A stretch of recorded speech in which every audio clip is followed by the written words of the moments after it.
So it appears that JohnQT uploaded a 4-hour-long video on his YouTube channel, which he took down a few minutes after, of some scrims that Sentinels were doing with other teams like Leviathan and Tier 2 team. And people are up in arms in this for a number of reasons, one of which is that people are questioning why Narrate is on Cypher, and at first I was right there within the same camp. Then I realized Narrate on the Sentinel class actually makes a lot of sense, which we will get into, as well as some other players, kind of more of like a head scratcher like Demon1 on Neon, and even JohnQT as well himself. But before we get into this, just wanted to clear things up that a lot of people are saying that JohnQT should get banned, just like how Chet got banned. Those are two different things. These are just scrim videos that JohnQT accidentally uploaded. He probably just forgot to unlist them, and he accidentally put them as public by mistake on his channel. While as Chet did leak some scrims, but he also leaked Tier 1 Sen N4rrate games voice comms.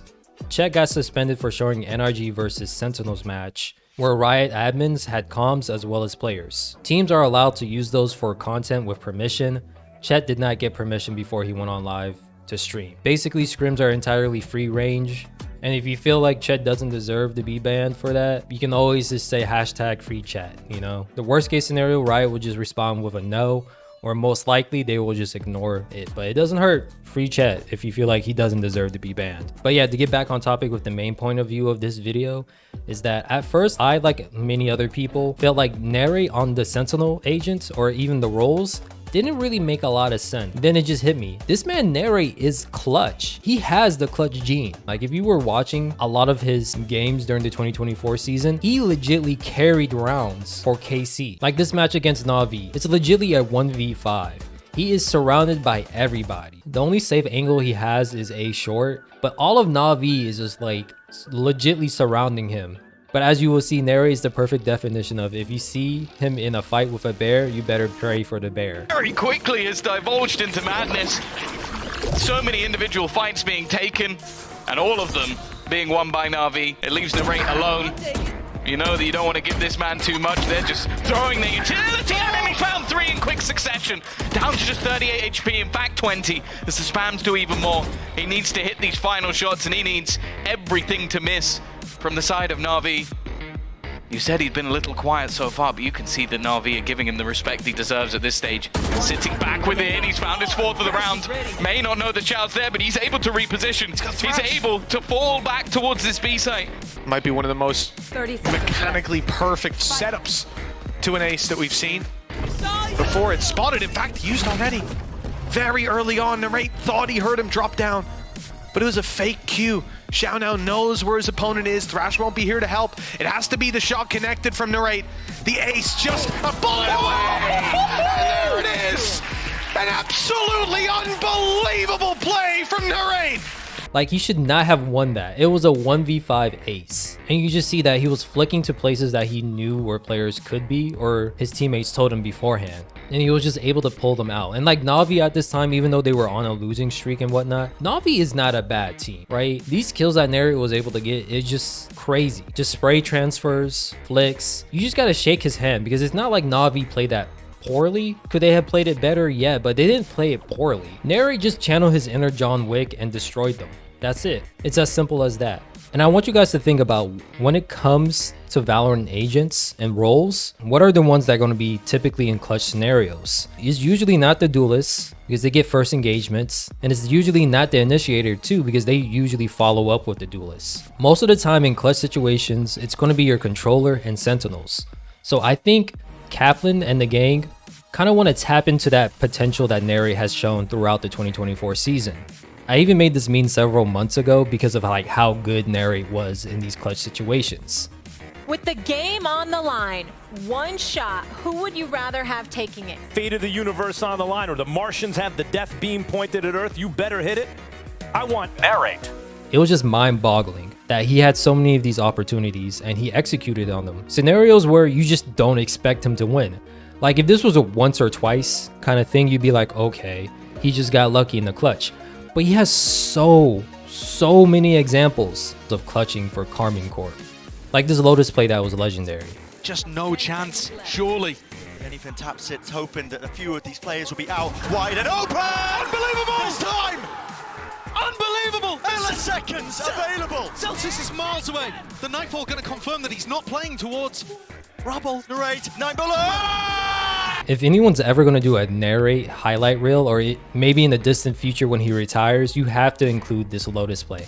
I feel like this was the play that made the world realize, oh, this guy is different. Like during EMEA's kickoff, he did have highlights where he just dunked on the other team and did amazing things for Karmine Corp. But this Sentinels game was at Masters Madrid in front of hundreds and thousands of people watching in the stands and at home together. And we have examples of players who are really good on the Sentinel role carrying the team. And Alpha, who during the 2023 season was talked about as one of the best players in the world. Same thing with Meteor during the 2024 season, where he flexed between a Duelist and a Sentinel for his team. He mainly played Sentinel, but when he was on Duelist, you were like, oh yeah, Meteor still got it.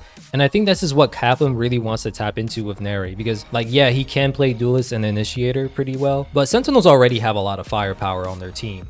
Firepower isn't an issue. Sometimes you want to play to your team's strengths, and they realize that one of Narrate's strengths is that he can just clutch. So I'm not too worried about Narrate playing the Sentinel role, nor do I think it's diminishing his talents. If anything, you can say it's playing into one of the strongest factors that you would want in a player, or at least on a team. You want someone who you can count on in the clutch to just deliver the unthinkable in a good way. And honestly, this clip would have been even more legendary if Karmine Corp ended up winning this series, or map at least. But as we know, Sentinels were on a mission to get to the finals and nothing was going to stop. They just had a great play call on the very next round. However, one thing that I also noticed was that JohnQT was playing Initiator, and I'm kind of worried about that, right? And everything I'm saying is just from a fan's point of view, from the outside looking in, basically, you know? But it feels like they're asking JohnQT to do a bit too much, you know?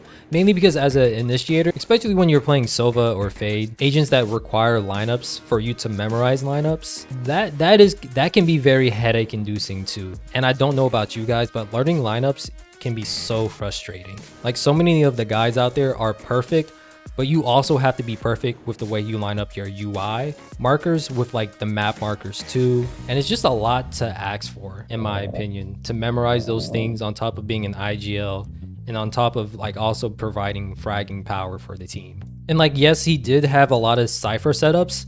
It's a lot more easier to learn Cypher setups than it is to learn lineups, especially lineups that require you to do things quickly. And sometimes you have to be in position within like a snap of your finger. You got to line everything correct. And just even one small little mistake throws off the whole like projectile of your utility. Plus, JohnQT is the IGL for Sentinels, and then he's also seen as a fragging IGL. So something's gonna have to give. You know, it's kind of like that meme of like when you're growing up and you're going through high school and college, you have three things you have to worry about: friends and family, your grades, or sleep. And a lot of the times, one of those three things, you can't have all three. It's really hard to have all three. And I'm kind of worried that might happen with JohnQT here, where he's seen as an IGL. He's supposed to be a great support player, and then also fragging. That's a lot to put on somebody, you know? Me personally, again, from a fan's perspective, from the outside looking in, I would probably prefer him on a smoke agent, you know? Double controller still seems like it's going to be in the meta into 2025, especially on an agent like Astra. When I first started playing Valorant, it was after Astra got nerfed to 4 stars, but her gravity well was still pretty good. And whenever I was in the astral plane, I felt like I was a chess master, just controlling the board. And I feel like that would be very good for JohnQT to do. That would be playing into his strengths as an IGL. But like I said, who really knows what's going on internally with Sentinels? Maybe JohnQT wants to play Initiator. Maybe Narrate wants to play all these agents. And Kaplan is just coming up with ideas and schemes that can fit with what the team wants to do. Like I said, I just prefer JohnQT on a controller, especially Astra, because I think we're going to be seeing a lot more Astra in the future, right? The rest of the team, it looks okay. You know, Bang on controller is cool. Zelsis on KO isn't a big deal. He did that last year as well. And then Zekin could do whatever he wants and still do pretty well, you know? And he has a history of playing Initiator too. But overall, I'm really excited to see what Sentinels do in 2025, because they have so much options, bro. They really are stacked to the brim. They even have a 6-man who's considered one of the best duelists in tier 2, and they're asking him to play different roles as well. At least that's what we saw during the off-season tournaments. And now I do want to talk about Leviathan. This is one of the things that sucks about when your scrims get leaked by accident, because not only does it reveal what your own team is doing, but it reveals a little bit what the other team is thinking about doing. And the one thing that really jumped out to me the most is that Demon1, aka Max, will be playing Neon, which is kind of interesting for a number of reasons. As we know, Max had a little bit of growing pains when it came to playing Raze during the 2024 season.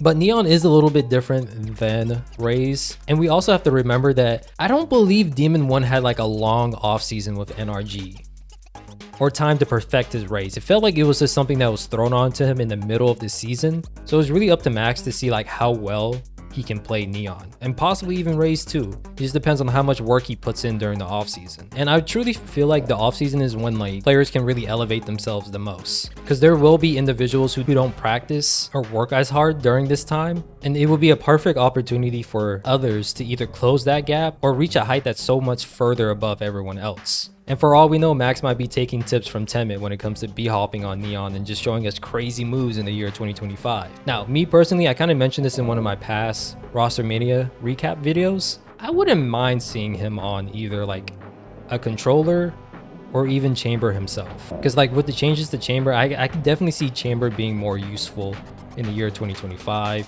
And you want to put players who are just have crazy aim on these like screw it, we balled agents. Agents who are designed to say, hey, I'm wide swinging everything and I'm winning these engagements. And I think Chamber and even ISO 2 are those agents that I think play into Demon1's strengths. And we already saw with Evil Geniuses that he can do pretty well on Smokes. Smokes isn't really that hard of a thing to learn, which is why I felt like JohnQT, I wouldn't mind him being on Smokes because it will be a little bit less stress for him to manage all the things that Sentinels are asking for him to do.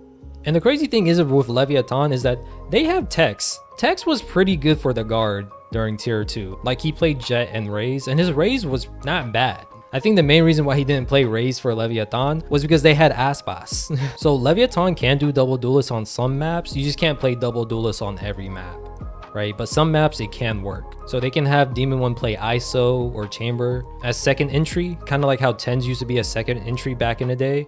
And then Tex can be the initial entry. I'm just throwing ideas out there. And yeah, these screenshots are a little bit old, like about 1 to 2 weeks old. So for all we know, everything could be changing. Teams are still experimenting. What we see here doesn't necessarily mean that's what we're gonna see during the 2025 season either. But yeah, you guys let me know down below how you feel about the idea of Narrate playing Sentinel and just flexing on different roles.